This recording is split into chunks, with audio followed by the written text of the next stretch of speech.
Part 1. Stormakstiden.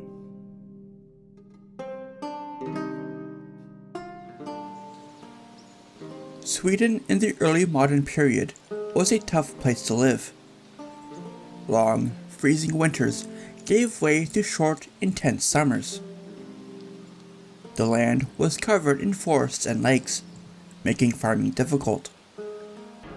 Because of this, Sweden, which also owned Finland during this time, had a small population of fewer than 3 million people. This tough living, however, made the Swedes a resilient and durable people. Gustavus Adolphus, grandson of Sweden's liberator Gustav Vasa, turned an insignificant Sweden into a military powerhouse. His predecessors had made Sweden richer by taking land from the Catholic Church.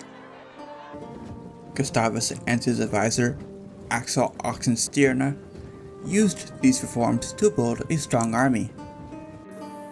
They forced farmers to send every man in 10 to the army and had them keep records of all able-bodied men.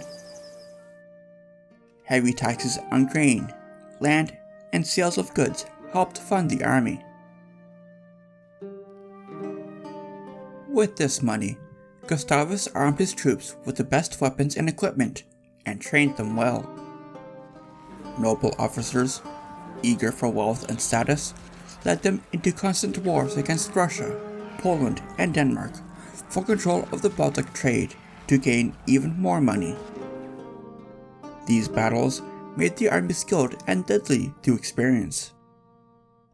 By the time of his death in 1632, Sweden had become a militarized society, shaped and molded by decades of war.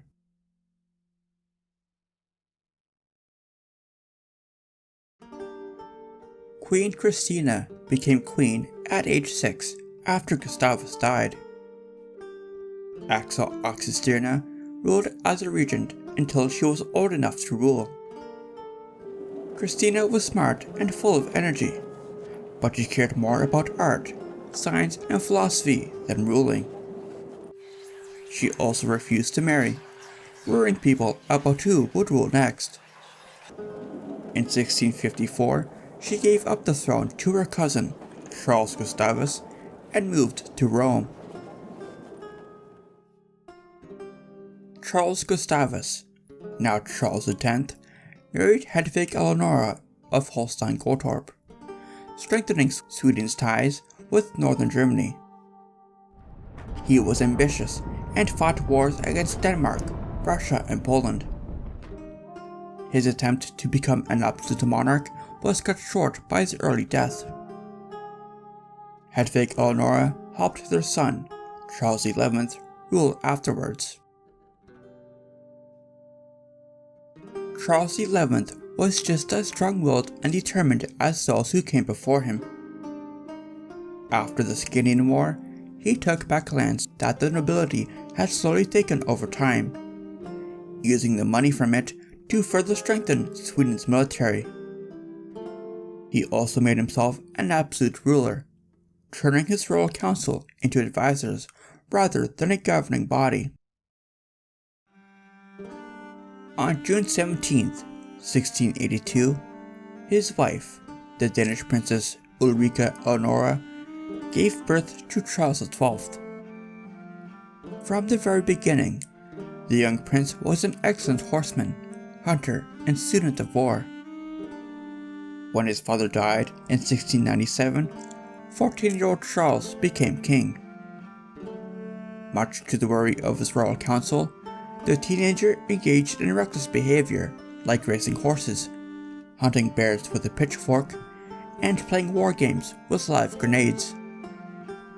Nonetheless, he became a fearless and determined king, ready for whatever trials he may face.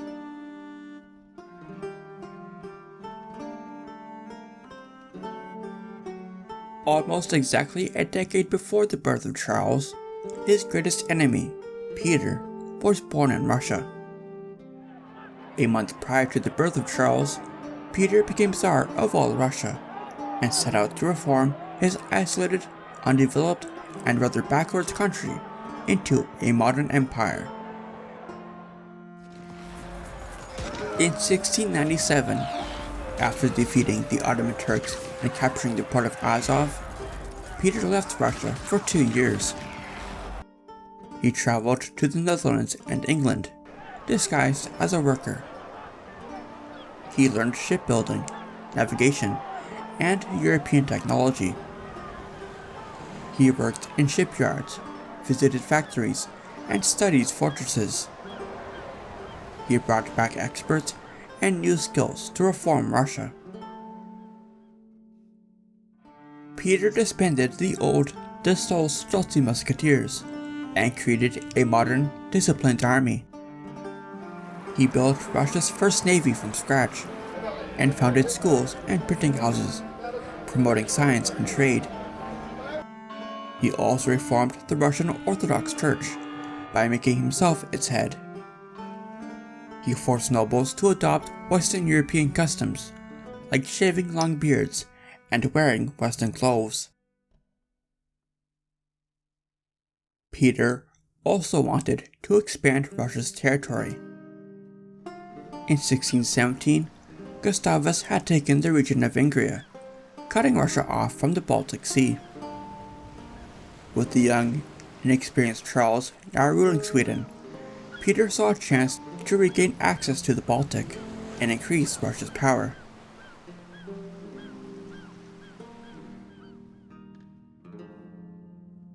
The late 1690s in general was a time of succession. In 1696, John Sobieski, the king of Poland-Lithuania, died. Poland's nobles had to pick a new king. France's candidate, the Prince of Conti, won the election but took too long to arrive. This allowed Augustus, the Elector of Saxony, to strong-arm the nobles into accepting him as king.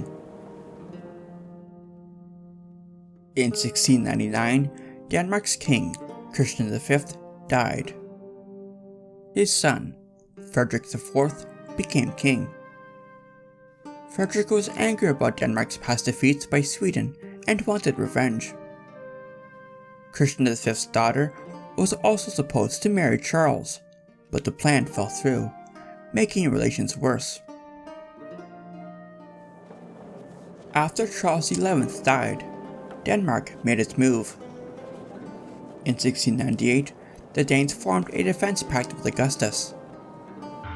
That year, Augustus met Peter and discussed joining forces against Sweden. In April 1699, Denmark and Russia signed an alliance, which would activate once Russia ended its war with the Ottomans. In the autumn, Peter and Augustus made their alliance official. Days later, Denmark joined the growing anti-Swedish coalition. While war over the Spanish succession was sure to start in Western Europe, war in Northern Europe was about to begin.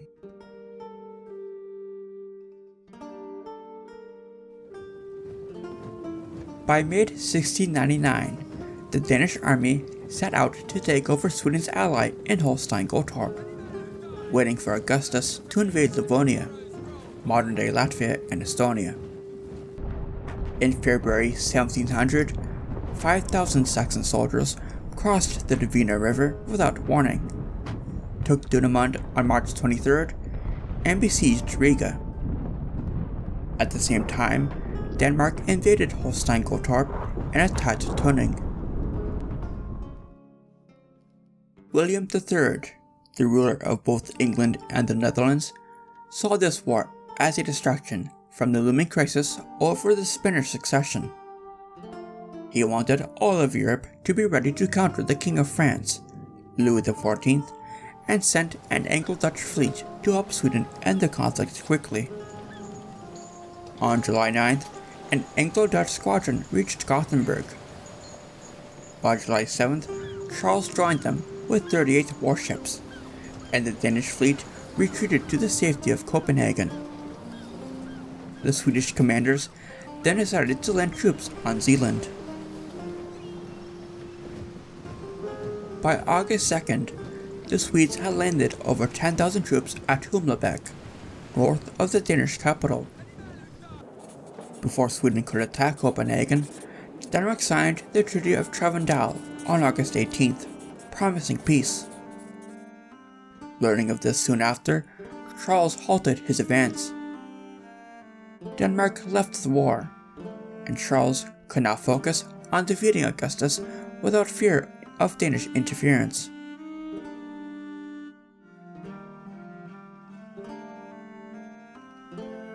Charles soon learned that Peter had made peace with the Ottomans.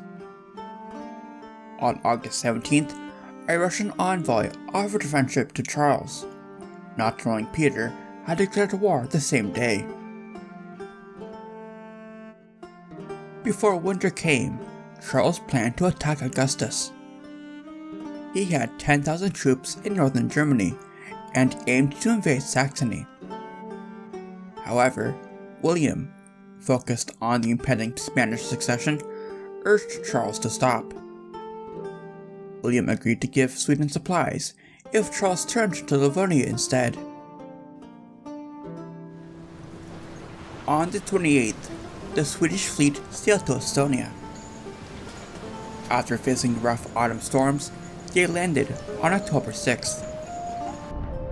Charles then learned that 40,000 Russians were besieging Narva, while Augustus had abandoned his attack on Riga. With Saxony no longer a threat, Charles focused on the Russians. By November 29th, Charles's outnumbered force reached Narva. The Russians had strong defenses with walls, ditches, and over 100 cannons. The next day, during a snowstorm, the Swedes attacked. The chilling wind blinded the Russians, and the Swedes broke through in just 15 minutes, causing chaos. Thousands of Russians fled over a bridge, which collapsed under their weight. By morning, the Russians surrendered. The Swedes took Russia's officers as prisoners, as taking the whole army would be too cumbersome. Charles lost a fifth of his men. Peter lost a quarter. This daring victory made Charles famous throughout Europe, but his growing overconfidence made him underestimate Russia's power, which would later cost him dearly.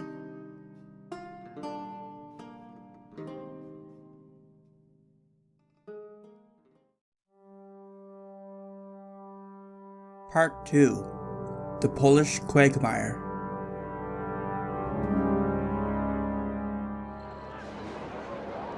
After their victory at Narva, some of Charles's generals wanted to march on Moscow to force Peter out of the war. However, the harsh winter, lack of supplies, and sickness made the Swedes stop and reconsider. By spring 1701, they chose to attack Augustus first, giving Peter time to recover.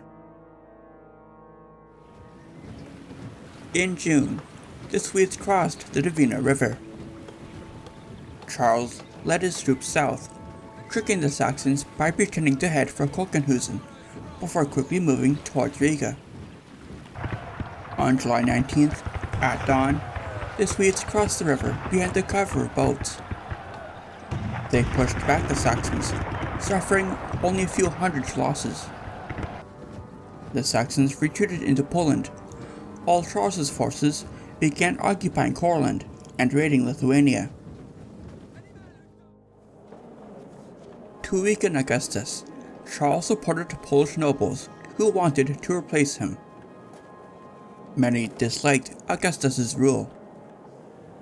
The powerful Sapieha family in Lithuania allied with Charles, and some nobles backed James Sobieski, son of the late John Sobieski.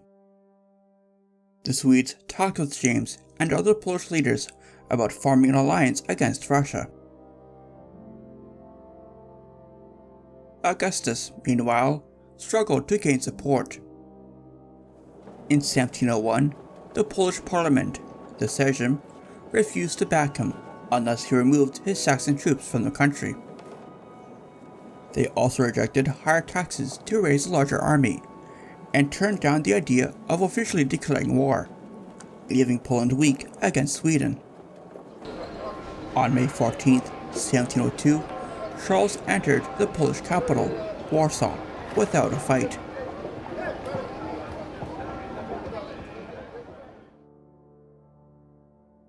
After the fall of Warsaw, Augustus was finally able to gain the support of the Sejm, now based in Lublin. They rejected his Swedish demands to remove him from power, as Augustus promised that he would protect their freedom. He gathered 60,000 troops from Poland and Saxony, and increased taxes to fund the war. Despite this, Augustus still could not declare war as King of Poland. By June, Charles marched south with 8,000 men, aiming to strike before Augustus could strengthen his forces. Both leaders wanted to fight before their reinforcements arrived, so as to gain an upper hand. By mid-June, Augustus had 14,000 men ready and planned to attack Charles before he could unite with the rest of his army. On July 19th, near Kliszow, Charles launched a surprise attack. The Swedes moved quietly through the battlefield swamps and hills, and caught the Saxons off guard. Although outnumbered, the Swedes fought bravely. When the Polish army unexpectedly appeared, Charles kept to his plan and did not retreat. The Saxons had stronger firepower, but the Swedes captured 48 of their cannons and used them against the enemy. The Swedish cavalry then charged the Saxons, and the infantry soon followed. The Saxons lost 2,000 men, with 2,000 more captured. The Swedes lost around 300, with 600 wounded. The Swedes seized cannons, supplies, and Augustus's war chest filled with money. Soon after, Charles made Krakow his headquarters for the time being. Augustus's position was further threatened when, in May 1703, Charles's cavalry surprised the Saxons near Pultusk. The Saxons fled, leaving more prisoners and supplies behind.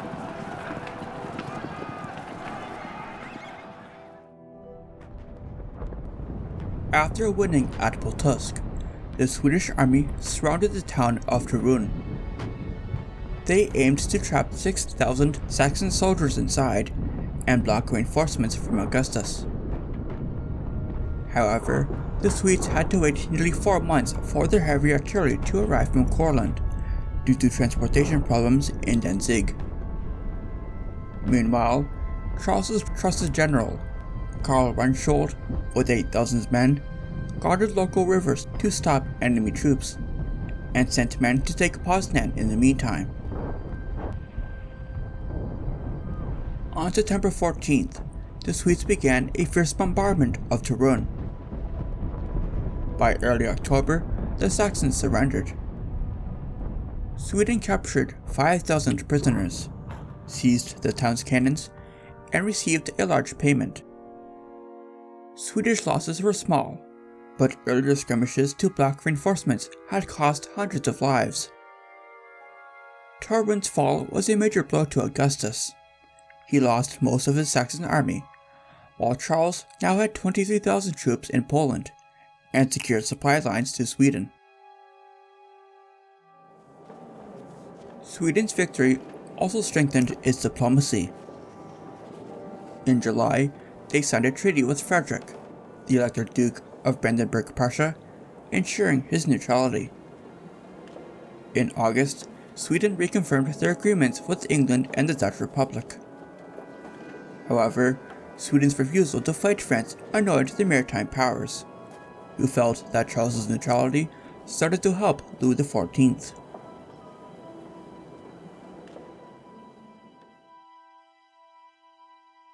Augustus started to get desperate, and made a deal with Peter. Augustus once hoped to rule Livonia, but Peter now wanted it for Russia. To gain Peter's word, Augustus was willing to give it up. Their agreement also forced Poland's army to defend Russia if Sweden attacked. Many Poles felt betrayed, fearing Poland would become even more of a battleground. In early 1704, some Polish nobles gathered in Warsaw and turned against Augustus. With help from Cardinal Radziwiłłski and Charles, they removed him from power on February 16th. The nobles planned to make James Sobieski the new king.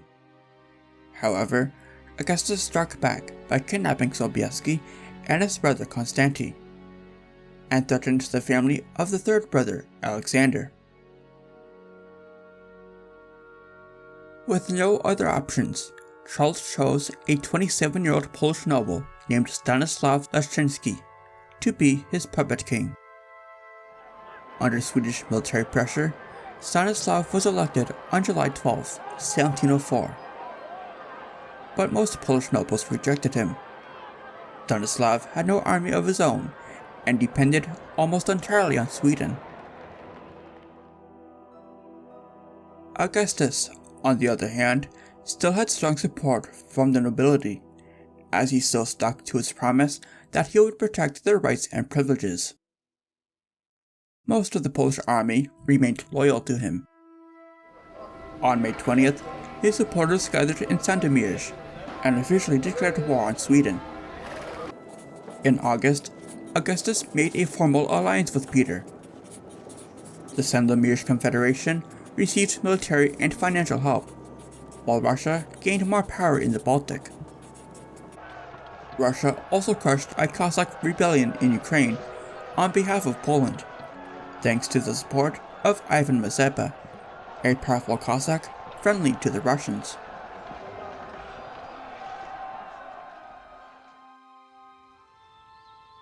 Sweden kept winning battles despite the Treaty of Narva helping Augustus. Charles took Lviv and blocked Augustus from entering Warsaw. With Sweden controlling western Poland, Charles forced many Polish nobles into accepting Stanislav as king. Pope Clement XI threatened to excommunicate anyone involved in Stanislav's coronation, so Charles found a supportive bishop to crown him in September. In November 1705, Charles had Stanislav sign the Treaty of Warsaw. Charles promised to protect Poland, though he secretly wanted control of Courland. The treaty gave Sweden complete control over Poland's army and economy. Sweden could recruit soldiers, station troops, and control trade. Polish merchants lost their privileges, giving Sweden more revenue to fund the war. Charles then planned a winter attack on Russia. He split his army, leaving Rensköld in western Poland, while he quickly led 20,000 men east. By January 1706, he reached Grodno, where Russian and Saxon forces had gathered. The Russian general Georg Ogilvy avoided battle and hid in Grodno's fortress. Augustus, meanwhile, led his Saxons west, hoping to attack an outnumbered Rensköld, but Rensköld struck first. On February 13th, at Fraustadt, his clever feints and double envelopments crushed the larger Saxon army. Charles rewarded him with a promotion to field marshal. Charles still couldn't force Russia into a battle, however. He chased Ogilvy north, but stopped when melting ice destroyed a key bridge on the Neman River. Regardless, Russia had to retreat from Poland and Lithuania. With Russia scurrying away and Augustus struggling, Charles made a bold choice. He would invade Saxony.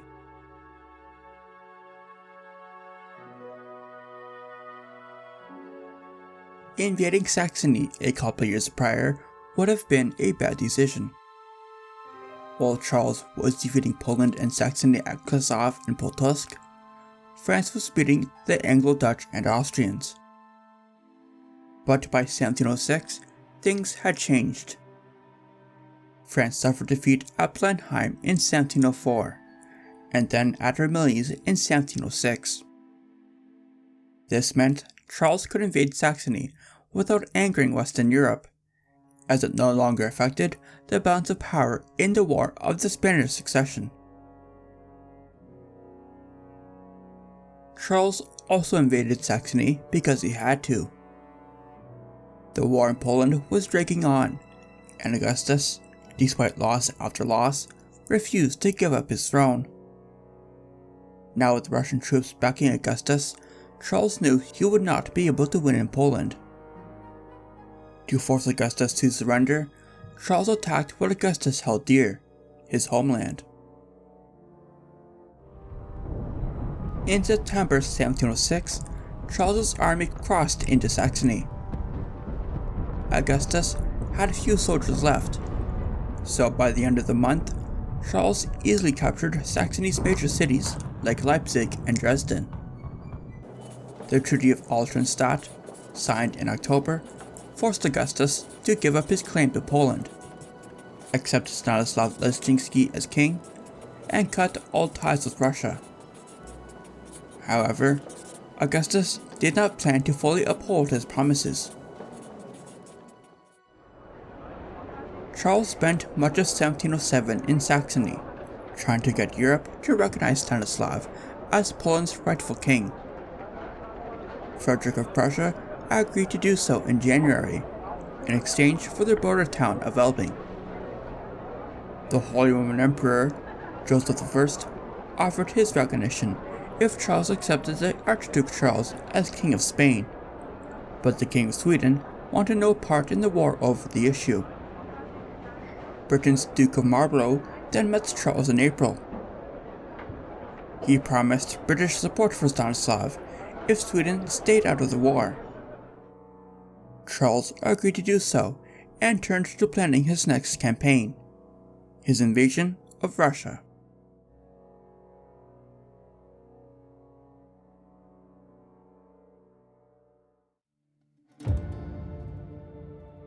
Part 3. The Best Ally, the Worst Enemy.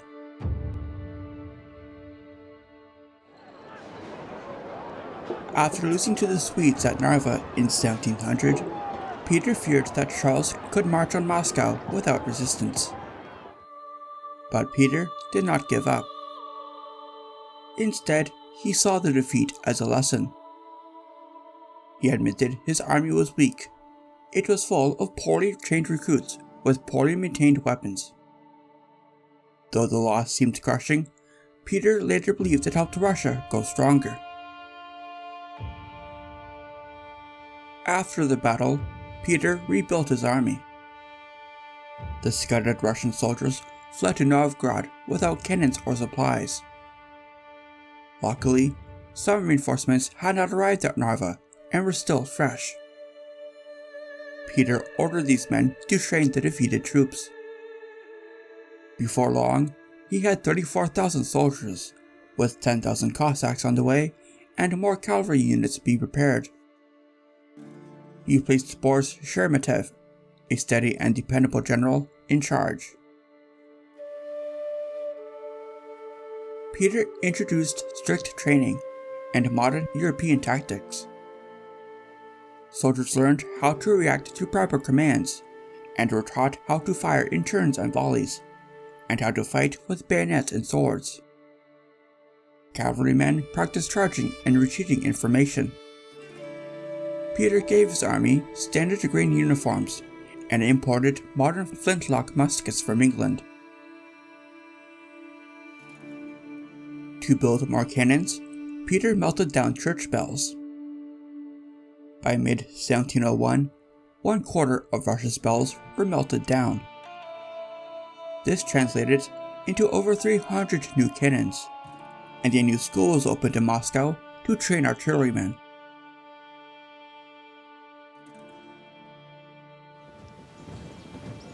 While Charles invaded Poland, Sheremetev attacked the Baltics with 8,000 men.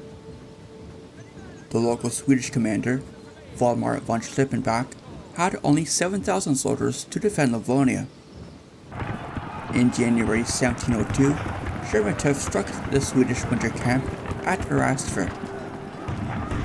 The Swedes fled, losing over 1,000 men.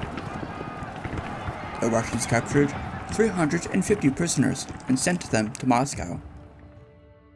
Peter started to gain confidence in his army's newfound strength. That July, Sheremetev attacked again at Homosov. This time, he nearly destroyed the Swedish force, killing or wounding half their men. With Livonia left defenseless, the Russians raided towns, burned buildings, and captured thousands of people. Among the prisoners was Martha Skavronskaya, who later became Empress Catherine I. Meanwhile, Peter rushed north to protect the northern port of Arkhangelsk from a rumored Swedish attack.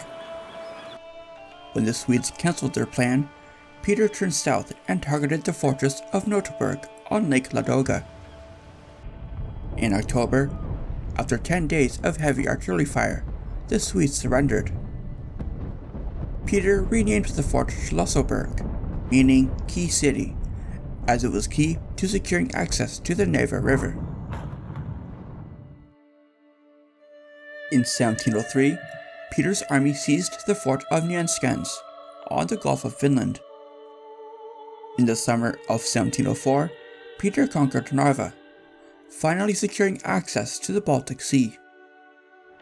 On the Neva Delta, he began building his new capital city, St. Petersburg. It would have a new port to replace Arkhangelsk, and the city would be built in a Dutch-inspired style.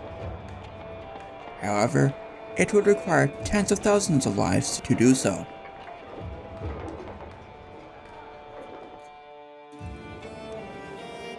Freed up by the Treaty of Altenstadt, Charles was free to move east and knock Peter out of the war. News of his victories at Narva and in Poland made him famous across Europe.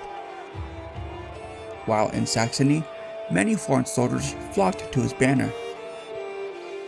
Charles welcomed them and trained them to fight like Swedes. His army grew to 44,000 men, including officers, support staff, and workers. The Swedish army also got new flintlock muskets, pistols, and lighter swords. Their blue uniforms were improved with better coats, boots, and pants. They prepared 2 months' worth of food, medicine, hymn books, and Bibles. Charles planned to march on Moscow. He first considered going through Smolensk, the shortest route, but changed his mind and moved in a more southern direction. Before Charles entered Russia, however, Peter offered peace. Russia would leave the land it had taken over, just as long as it could keep St. Petersburg and Ingria. Charles refused, fearing Russia would remain a threat if it held a Baltic port. The Swedish army set out in February 1708, moving quickly. The Russian defenders at Grodno burned their food supplies before retreating, making it harder for the Swedes to find food as they moved east. Soldiers soon started to become sick, and even Charles fell ill for a time. By March, the Swedes reached Minsk and camped near the city. Some officers, however, started to worry about the dangers of venturing deeper into Russia.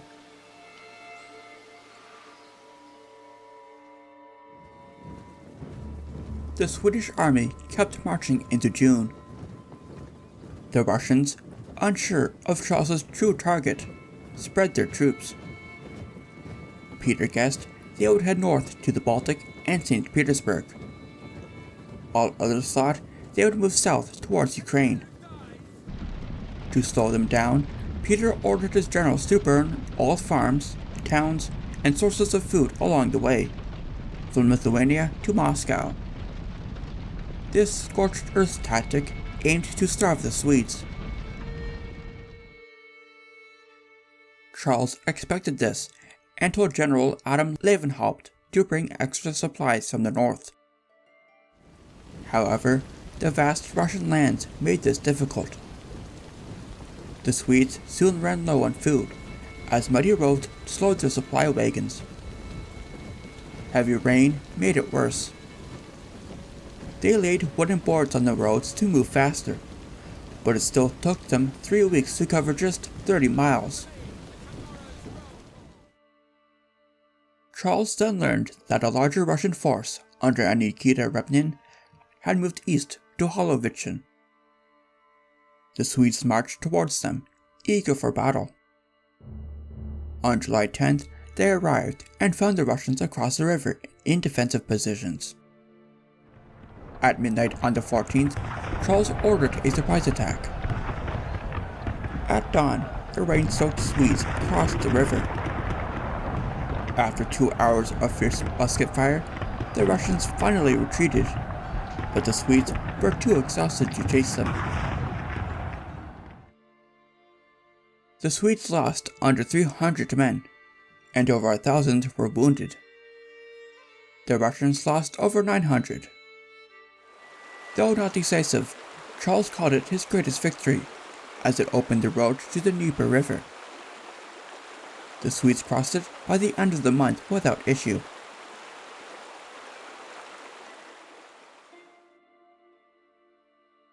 Despite this success, Charles worried about Lewenhaupt. The Swedish army could not move far without him, or the Russians might attack the isolated supply train. To stay close, Charles led his troops along the Dnieper River. By August 21st, they reached Cherkov, where they spotted a large Russian force. Charles tricked the Russians by pretending to march south, but secretly turning northeast towards Smolensk. The Russians found out, however, and blocked his path. On September 10th, Russian forces attacked the Swedes in the morning fog.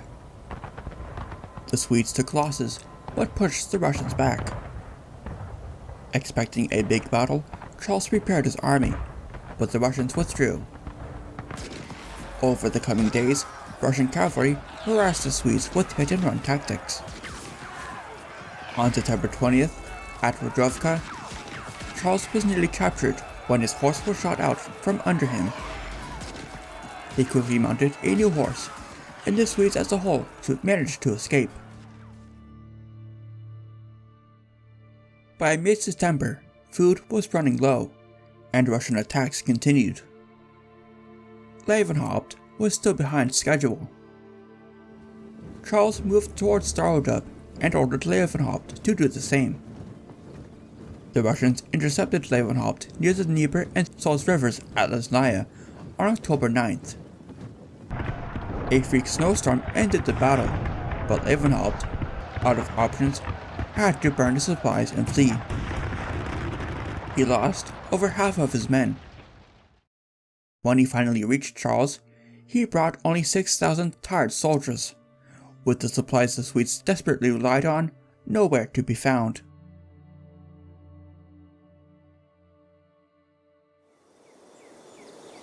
After the defeat at Lesnaya, Charles decided to march his army south to Ukraine, hoping for food, safety, and new allies. Ukraine had not suffered from Peter's scorched earth tactics, so the Swedes could stock up in the region before heading north to Moscow. At the same time, Ivan Mazepa secretly backed the Swedes, as Peter started to suspect him of treason. By autumn, Mazepa openly sided with Charles and helped the Swedes enter Ukraine. In November, they crossed the Desna River, aiming for the supplies in Mazepa's capital of Bachurin. But Peter's close friend, Alexander Menshikov, destroyed the town, its people, and its stores. The Russians kept chasing Charles, preventing the Swedes from resting. The winter that followed the sack of Bachurin was brutal, not just for Ukraine, but for all of Europe. wildlife in Arctic Scandinavia froze to death, and even the rivers of sunny Portugal and Spain iced up. In the freezing weather, soldiers died where they stood. A Swedish officer reported that, "With my own eyes, I beheld dragoons and cavalrymen sitting upon their horses stone dead, with their reins in their hands in so tight a grip that they could not be loosened until the fingers were cut off." An army of 40,000 was frozen in half. Despite the cold, Charles pressed on. In January 1709, he attacked the Russian-held village of Verbrik. The defenders iced the walls and poured boiling water and porridge to fend off the Swedes. Charles eventually took the village after 2 assaults, but lost 1,000 irreplaceable men. With the spring thaw, however, Charles sought help from Sultan Ahmed III of the Ottoman Empire, hoping for his support for an attack on Moscow. Russia's diplomats quickly convinced the Ottomans to back off.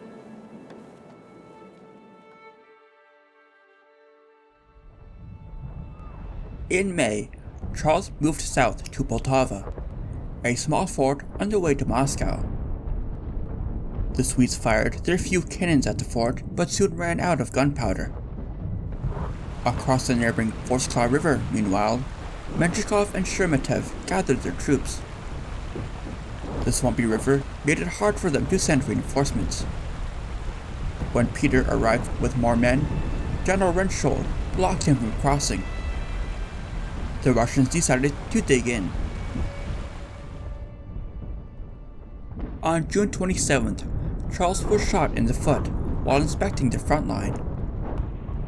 The bullet shattered a bone and caused an infection. He nearly died from it, but recovered enough days later to make battle plans. He planned for his troops to rush past the Russian defenses and trap Peter's army against the river. Despite his injury, Charles insisted on leading from the front on a stretcher. At sunrise on July 8th, the Swedes quickly took 2 Russian redoubts, but got stuck at the 3rd. A Swedish battalion was cut off and surrounded, and a rescue attempt failed. Rensköld then ordered an all-out attack, but the Russian troops broke through instead. The Swedes panicked and fled. Rensköld was captured, but Charles escaped on horseback. Sweden lost 6,900 men, and 2,700 were taken prisoner. Russia lost 4,600 men. The remaining Swedes marched southwest towards Poland. With help from the Cossacks, they reached the Dnieper River. On July 11th, while Charles and Mazepa crossed, a Russian army caught up. With no way out, Levenhaupt oversaw the surrender of 14,000 men. Charles's army was destroyed, and his invasion of Russia had failed.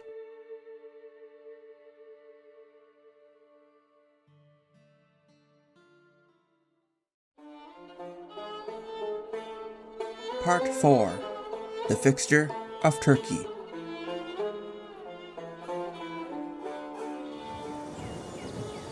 With his army annihilated, Charles and the remaining Swedish and Cossack soldiers fled south across southwestern Ukraine. The dry and barren landscape made the survivors vulnerable to the pursuing Russian army, so Charles hurried to Okachiv, the nearest Ottoman stronghold sitting on the Black Sea. From there, he sent letters to Sweden and Poland, urging Sweden to rebuild his army and asking his generals for help. He also asked the Crimean Khan and his liege, Sultan Ahmed, for their protection. Ahmed welcomed Charles and Mazepa in Okachiv, as he felt it was his duty as a Muslim to do so, but insisted they move west to Bender, a safer town on the Dniester River. The Ottomans saw Charles as both a guest and a valuable pawn in their diplomacy with Russia. Charles started to realize he was now at the mercy of others, Still, the Swedes settled comfortably in Bender. Compared to the barren steppe, it felt like paradise, full of fruit trees and exotic goods brought in from afar to welcome Charles. Charles, with more free time than ever, talked with scholars, played chess, and rode with his soldiers. It was during this time, however, that Mazeppa fell ill and died. Despite Russian offers to trade a captured Swedish noble for Mazeppa, Charles stayed loyal to his friend until the end.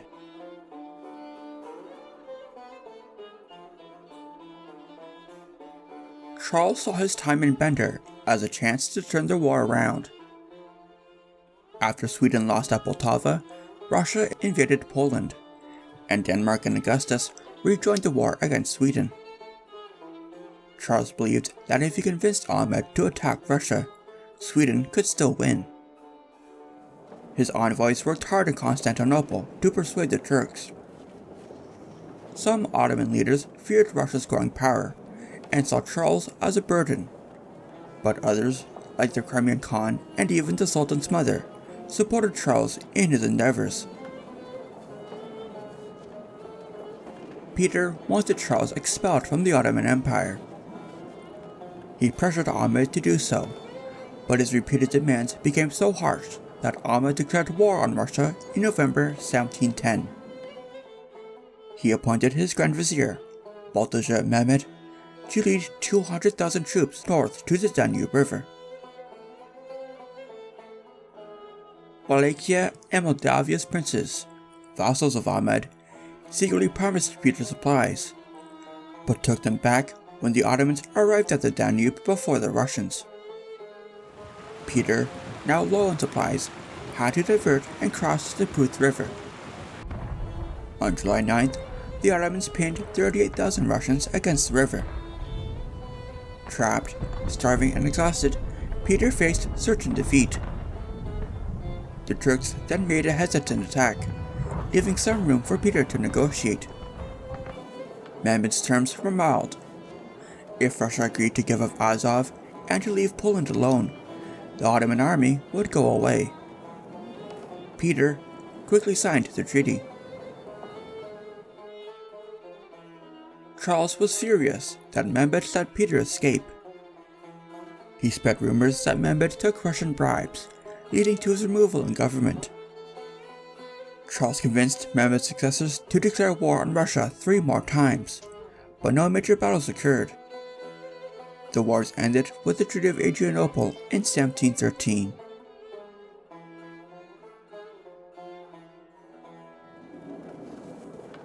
Charles was starting to get tired of his time at Bender and asked Ahmed for soldiers to escort him home. Ahmed agreed and gave him money for the trip. But Russian and Saxon spies in Constantinople tried to stop him. They wanted his escort weakened, so he could be caught in Poland with ease. Ahmed started to agree with their recommendations. Charles found out about the conspiracy through secret letters. He thought that, with time, he could convince Ahmed to punish the spies and let him leave safely. So, he delayed his trip, saying he needed more money. This angered Ahmed, who ordered Charles to be sent home by force. In January 1713, 30,000 Tatar troops surrounded Bender. Charles called the Turkish officials traitors and refused to leave peacefully. He got ready to fight. When the attack began, Charles told his men not to shoot. He wanted to put up enough resistance without killing, hoping this would make Ahmed notice the plot against him. The battle lasted for several chaotic hours. At the end of the skirmish, Turkish forces stormed Charles's burning house and captured him. Despite imprisonment, Charles had achieved his goal. He had resisted long enough for Ahmed to learn what had happened, forcing an investigation into the conspiracy. Charles remained under comfortable Turkish protection instead of being sent to Augustus.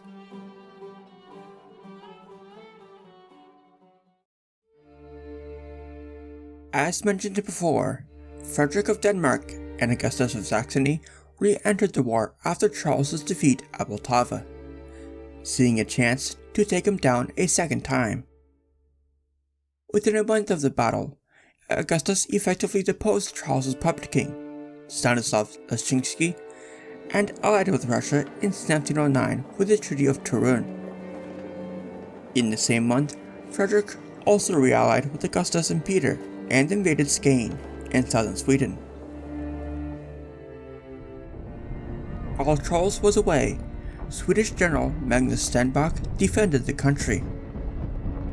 In March 1710, he defeated the Danish invasion at Helsingborg. Meanwhile, Peter took control of Estonia and Livonia, capturing Riga in July and Tallinn in September. By 1712, Stenbock landed 16,000 troops in Swedish Pomerania. But the Danish navy destroyed his supply ships, leaving him stranded. He moved west into Mecklenburg and won a battle at Gadebusch in December, stopping enemy forces from reaching the port of Stralsund. However, Stenbock had no supplies and was outnumbered. He marched into Holstein, hoping to attack Denmark, but was trapped by a larger Danish, Saxon, and Russian army in Tunning. With no way to escape, he and his army surrendered in February 1714.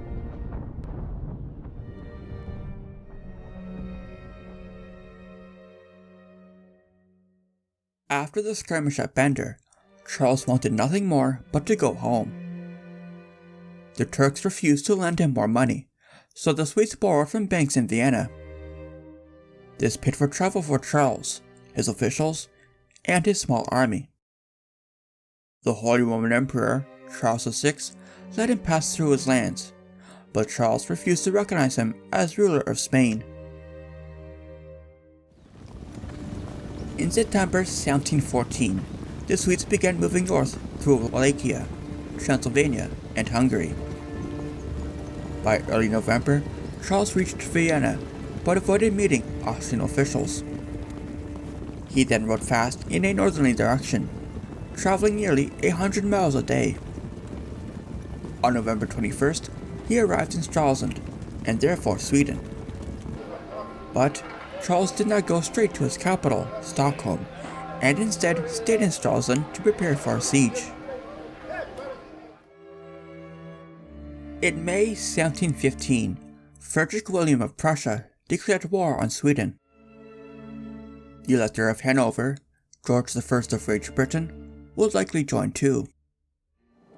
Charles sent diplomats to France, and Versailles agreed to subsidize Sweden and send experienced soldiers. However, even with the new French veterans, the Swedes were still outnumbered. Prussia soon took land nearby, and Britain blocked Swedish ships from entering Stralsund, under the excuse of protecting trade. In November, Denmark, Prussia, and Saxony attacked neighboring Rügen Island. Charles led a desperate charge, but failed to stop them. As winter came, Charles knew Stralsund would fall. In December, he escaped by boat to Sweden, as Stralsund surrendered. The last piece of Swedish territory in Germany, Wismar, fell in April 1716.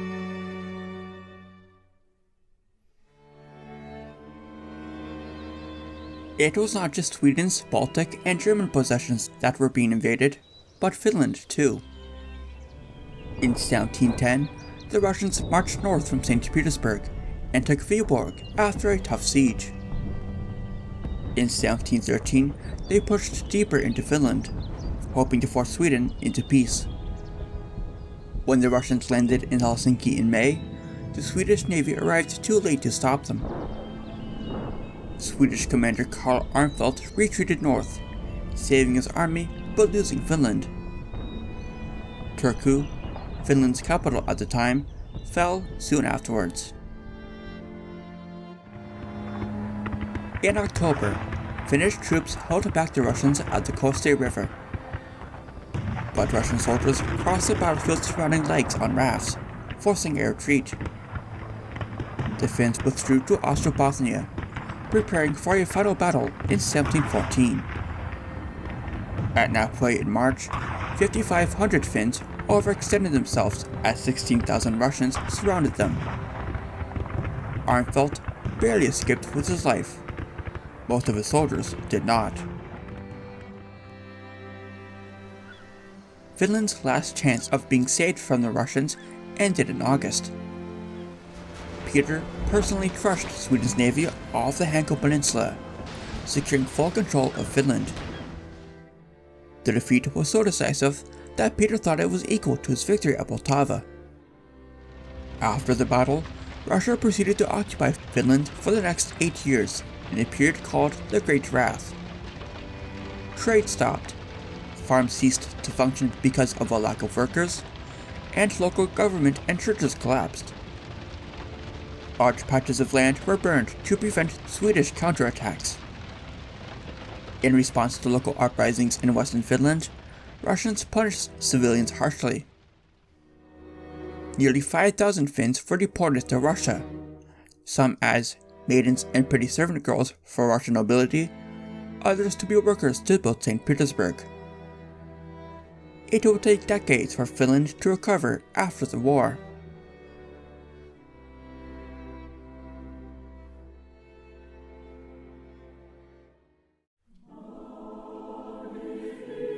Part 5. Ashes.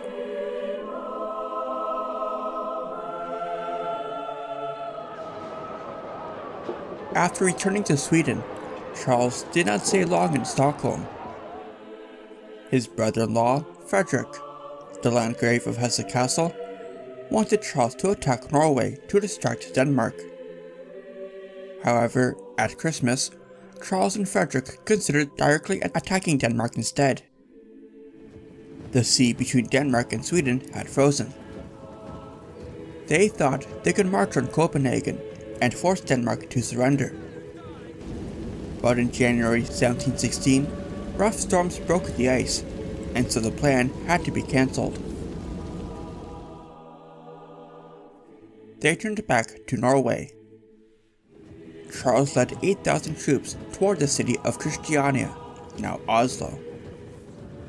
His army moved fast and took the city without fighting on March 11th. But they had little food, and Norwegian forces built strong defenses nearby. Cold weather, deep snow, and angry locals slowed the Swedes. Supplies from Sweden could not get through, as Denmark controlled the sea.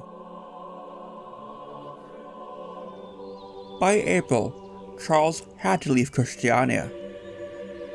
They regrouped near Fredrikstad, a key fortress town on the Swedish-Norwegian border. But food still ran low. In June, Charles led a surprise attack on Fredrikstad. His men took the town, but not the fortress. The Norwegian defenders then burned the town, forcing the Swedes to flee. Soon after, Danish-Norwegian ships destroyed Sweden's supplies at Dannekelen. Charles was forced to end the campaign.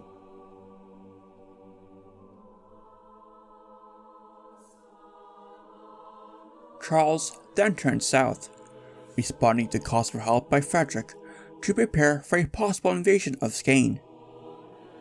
Peter had gathered over 40,000 soldiers and ships, and Denmark prepared 30,000 more. Britain promised help with its navy, but its ships were delayed. Charles's early attack on Norway also forced Denmark to divide its forces. These problems led Peter to cancel the invasion in September. Peter refused to change his mind, as Denmark and Britain started to distrust the Russians. Charles stayed in the town of Lund for much of 1717. He often visited Lund University and enjoyed studying math, science, and philosophy. At the same time, his minister, Georg Heinrich von Goetz, worked on reforms, Gerd created new departments to make the government run better and set fixed prices for food and goods. One major issue was iron. Sweden made most of Europe's iron, so Gerd saw a way to make more money by forcing Swedish producers to sell only to the Swedish government. Sweden then sold the good abroad at high prices, causing iron prices across Europe to rise. Charles also worked with the Jacobites, who wanted to restore the exiled Stuart family to the British throne. Gerd hoped this collaboration would bring Sweden more money in ships. Britain found out about the plan, however, when it intercepted letters between Gerd and Sweden's envoy, Gyllenborg.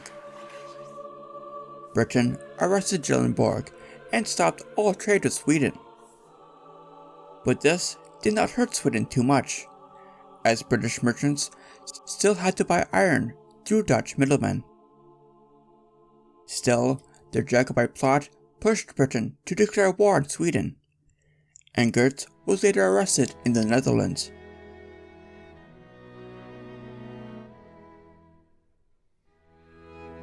Charles wanted to attack Norway again in 1718. He started raising an army of 60,000 soldiers and a strong navy. But Sweden had bad harvests in 1716, 1717, and 1718, so food was scarce. Charles set limits on the price of food and raised taxes, which made people angry and tired of war. Some secretly wished he would die while on campaign. Others wanted a new leader who would share power with the government. In late 1718, Sweden sent 2 armies into Norway. Karl Armfeldt led 7,600 men to attack Trondheim in mid-August. Meanwhile, Charles led 36,000 troops to the south to take Fredrikstad. His army brought heavy siege weapons and surrounded the fortress, building trenches and roads to get closer. By mid-November, the surrounding forts were taken over, and Fredrikstad was cut off. Armfeldt's army struggled as it advanced. It started to run out of food, and bad weather and roads made his supply wagons useless. Many soldiers also lacked proper clothes. Therefore, sickness spread, and morale dropped. Charles still ordered them to attack Trondheim if they could, and not to retreat. Charles grew restless and obsessed with the siege. He liked to visit the front lines and inspect his soldiers' progress as they built new trenches under the cover of night. On the evening of November 30th, Charles traveled to a newly dug trench near the Fredrikstad fortress and climbed up onto the breastworks to watch the siege. He chose to ignore his officers' warnings to get down. A few minutes later, the King of Sweden was dead. A bullet shot clean through his head. The campaign ended immediately. For Armfeldt, news of Charles's death and orders to retreat arrived in December. He tried to return to Sweden, but his army had to cross freezing mountains to do so. Most soldiers suffered from exposure and hunger.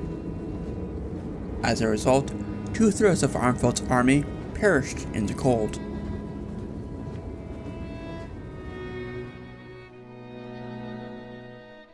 After the death of Charles, Sweden faced a power struggle over who should rule next. The people did not want another absolutist king like Charles, and wanted to change how the country was ruled. They blamed Georg Heinrich von Gerd for Sweden's problems. His financial policies were deeply unpopular, so he was tried and executed in February 1719. Gerd also previously worked for Charles's nephew, Duke Charles Frederick, so this hurt Charles Frederick's chance to become the next king of Sweden. Instead, Charles's sister, Ulrika Eleonora, became queen. Her husband, Frederick of Hesse, became king through marriage. At the same time, Sweden's enemies were watching closely. George and Peter wanted to take advantage of Sweden's weakness. George worried about his land in Germany, Hanover, and wanted the neighboring Swedish lands of Bremen and Verden. He also did not want Russia to grow too strong. So he made a plan. If Sweden gave up its German lands, George would help Sweden make peace with its enemies and join them to fight Russia. In November 1719, Sweden gave Bremen and Verden to Hanover in the Treaty of Stockholm. It then made peace with Augustus by agreeing that he would stay king of Poland-Lithuania, while dropping support for his rival Stanislav. In early 1720, Sweden gave most of Pomerania to Prussia, and so Prussia dropped out of the war. In June, it signed the Treaty of Frederiksborg with Denmark, agreeing to give up its support for Holstein-Gottorp, paying Denmark money, and losing its tax exemption on the Danish Sound.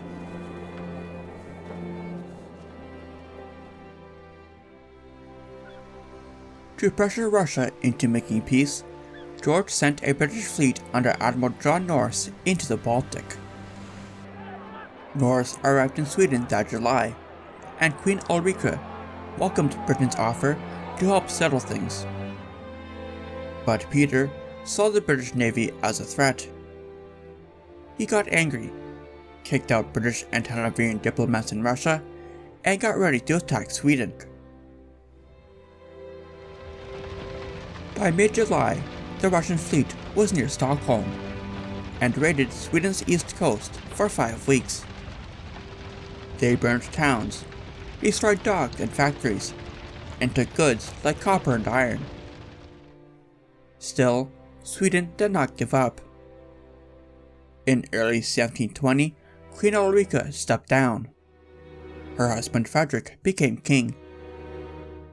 People thought he might want peace, but he hated Russia and wanted to keep fighting. In May, Norris returned to the Baltic Sea. A powerful British statesman, John Carteret, told him to attack Russia if they refused peace. But Norris did not want to fight. The sea was rocky and foggy, making navigation difficult, and the large British warships were too big to chase Russia's smaller galleys that sailed near the shore. Norris wanted to strike the Russian naval base at Tallinn instead. Peter did not respond. He sent another 8,000 soldiers to attack Sweden's coast for a second time. They burned more towns and returned safely. Some Swedish ships tried to stop them in August, but ran aground chasing them, and were captured. Peter celebrated and laughed at the British for doing nothing to help.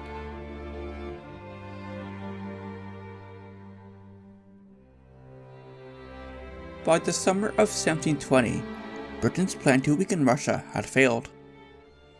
Most politicians saw that war with Russia wasn't worth it. Then, in September, Britain's support for Sweden collapsed overnight. The South Sea Company, created to capitalize on the lucrative Asiento de Negros granted to Britain in the 1713 Treaty of Utrecht, was undergoing a financial boom. In January 1720, its stock price was 128.5. By July, it had soared to 1,000. But in September, this bubble burst. Shares crashed to 175. Many investors lost everything, and panic spread. Some people even took their own lives in the hysteria. Robert Walpole stepped in to calm things down. He saved the economy and became Britain's first Prime Minister because of it. He believed in peace and trade, not war. He cut support for Sweden and withdrew the British fleet from the Baltic. George wasn't happy, but he had no choice. At the same time, Duke Charles Frederick hoped to become King of Sweden. He went to Russia and won support from Peter. It became clear that Russia would back the Duke unless Sweden made peace. In April 1721, peace talks began in a Finnish town called Uusikaupunki, or Nystad in Swedish. Peter wanted to keep Livonia for Russia. When Frederick refused, Russia raided Sweden again, and only then did Frederick give in. On September 10th, 1721, Sweden and Russia signed the Treaty of Nystad.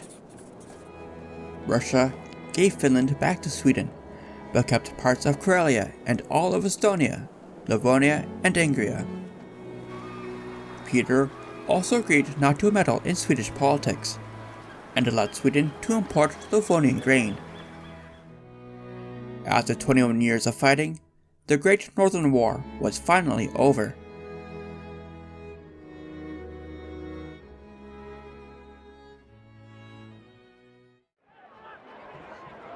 Peter returned to St. Petersburg to great celebration. Bells rang, cannons fired, and crowds cheered and partied for weeks on end. He went to church to thank God for peace and victory. There, he was asked to become the first Emperor of all Russia. He agreed with a simple nod. Sweden's days as a major power in Europe were over. In the 1600s, it had smart leaders and an innovative, fierce military. But the long, expensive war drained the country of its few people, resources, and money. Charles had chances to end the war early, even with offers to return land. Peter made such an offer in 1707. But Charles always said no. He wanted a total victory. This led to more fighting, war losses, and more problems for Sweden. After the war, Sweden changed its government. As a condition for her ascension, Queen Ulrika agreed to a new constitution, beginning Sweden's Age of Liberty.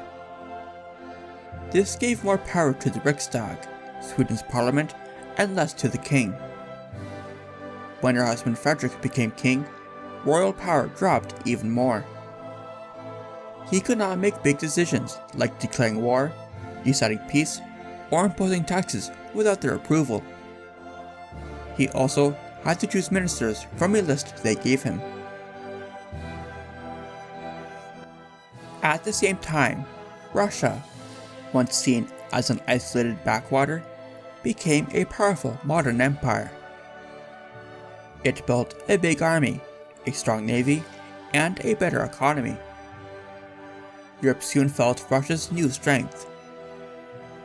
Though Peter said he would not interfere in Sweden, Russian officials bribed Swedish politicians to get their way. In Poland, Russia had even more control. When Augustus raised taxes to fund his Saxon army, Polish nobles rebelled, and Russia stepped in to enforce peace. In 1720, Russia and Prussia gave themselves permission to interfere whenever they wanted to keep Poland weak. Russia even started choosing Polish kings towards the end of the century. With the end of the Great Northern War, the fate of Northern Europe was effectively decided. Sweden lost its role as a major power and continued to lose more land throughout the 1700s and the 1800s. Russia took its place and became the key power in Eastern Europe and the Baltic. Under Peter and his successors, the Russian Empire was propelled onto the global stage. European politics could no longer be played without also factoring in the Russians.